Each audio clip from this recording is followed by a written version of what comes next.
E-commerce sites are losing 38% of disabled shoppers because of inaccessible product filters. That's a $490 billion market walking away from your store. Here's how to fix your product filtering for everyone. First, make sure keyboard users can navigate through all your filters without a mouse. Tab order should follow visual layout, and focus indicators need to be clearly visible. For screen reader users, announce when filters are applied and how many products match. Color, blue selected.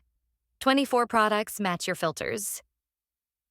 Don't overwhelm them with too much information at once. Group your filters into expandable sections instead of showing everything at once.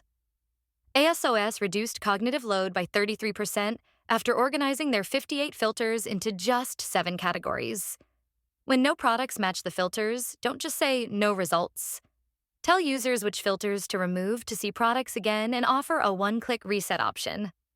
Mobile users need thumb-friendly zones and touch targets at least 44 by 44 pixels. Keep applied filters visible at all times with a sticky Show Results button. Companies that invest in accessible filtering see an 18% increase in pages per session and 23% fewer abandoned carts. It's not just about compliance. It's about reaching every potential customer and boosting your bottom line.